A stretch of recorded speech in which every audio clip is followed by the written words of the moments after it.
नमस्कार दोस्तों। जिस प्रकार से कर्नाटक चुनाव नज़दीक आते जा रहा है, बीजेपी की धड़कनें जैसे बढ़ते हुए नज़र आ रहा है। जिस तरह से बीजेपी के सबसे बड़े और दिग्गज नेता अमित शाह, नरेंद्र मोदी दक्षिण भारत का दौरा कर रहे हैं और कर्नाटक में लगातार रैली पे रैली हो रही है।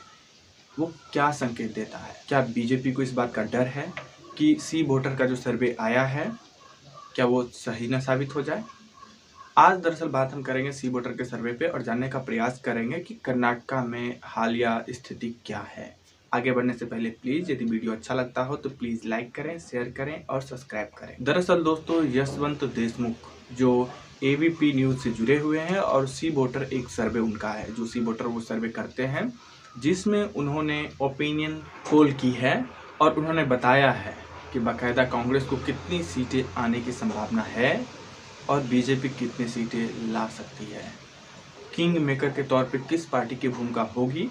जाहिर सी बात है, कांग्रेस को उन्होंने 115 से 127 सीटें लाने का अनुमान बताया है। और यदि पूरी तरीके से बात करें कि कर्नाटक विधानसभा में चूंकि आखिर सीट कितनी है, तो 224 सीट है और बहुमत का आंकड़ा छूने के लिए यदि कोई 113 सीटें ले आता है तो उसकी सिंगल स्ट्रेंथ पे सरकार बन सकती है। इसी बात का बीजेपी को डर है और इसी वजह से अमित शाह हो, नरेंद्र मोदी हो, उन्होंने जिस प्रकार से कर्नाटक का दौरा कर रहे हैं, वो साफ तौर पे दिखा रहा है कि कर्नाटक में बीजेपी की स्थिति कुछ ठीक नहीं है और वो झलकता भी है।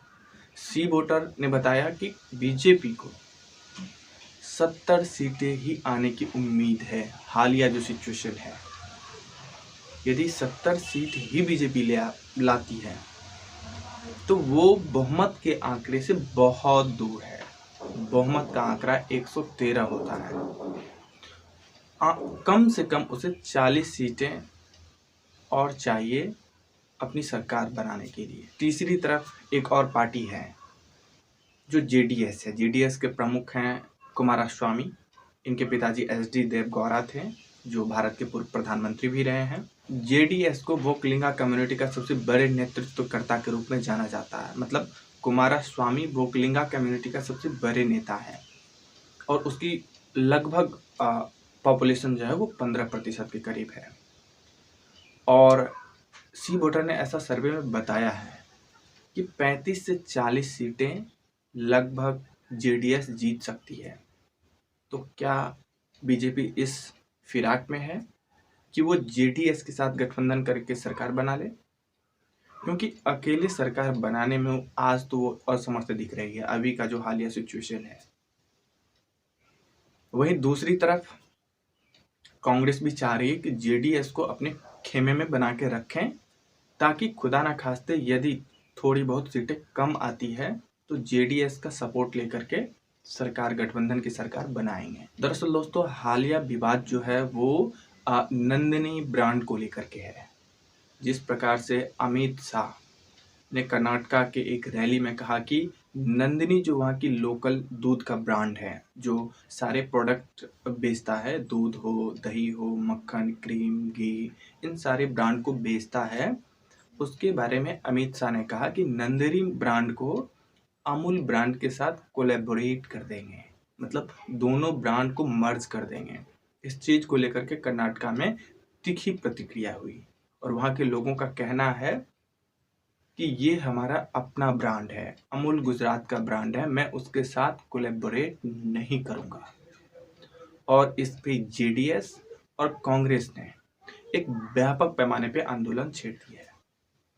देखना होगा कि इसका असर चुनाव पे किस हद तक पड़ता है। हालांकि बाद में बीजेपी ने ऐसा भी कहा कि कोई दिक्कत नहीं है, यदि वो नंदिनी अकेले रहे फिर भी कोई दिक्कत नहीं है, लोकल फॉर वोकल। उन्होंने कहा कि ये तो मोदी जी का ही नारा है, यदि आप अपने लोकल प्रोडक्ट को ही प्रमोट करना चाहते हैं तो कोई दिक्कत नहीं है। लेकिन सबसे बड़ी बात आती है कि नरेंद्र मोदी ने जो बातें कही उसके पीछे मंशा क्या है।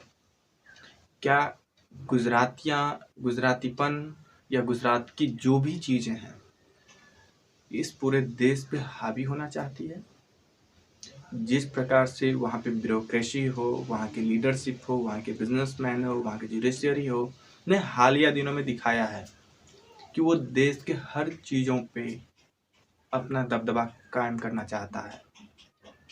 क्या इसी का एक प्रतिबिंब कर्नाटक में दिखा, या फिर बीजेपी सरकार से लोग खींचे हुए हैं?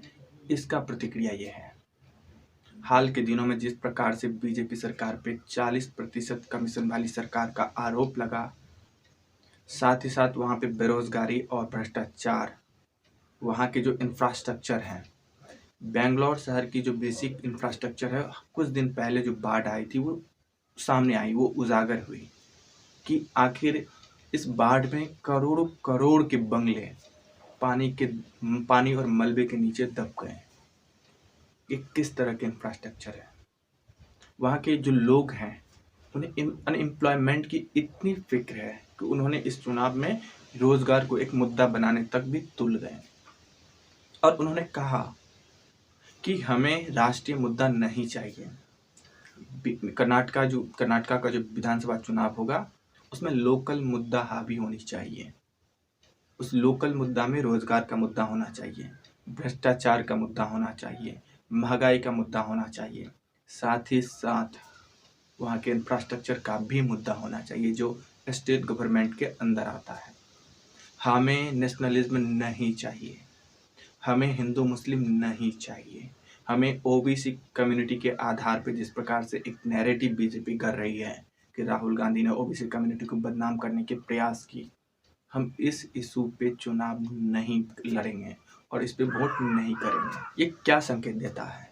दरअसल दोस्तों, ये बीजेपी की गिरती और धाराशायी होती हुई जमीन को दर्शाता है, क्योंकि बीजेपी की जमीन है हिंदू मुस्लिम, बीजेपी की जमीन है नेशनलिज्म, और यदि इस मुद्दे पे चुनाव नहीं लड़ी जाएगी तो डेफिनेटली वहाँ की जो लोकल पार्टी है या फिर जिसे कि हम रीजनल पार्टी, उसे एज मिलेगी।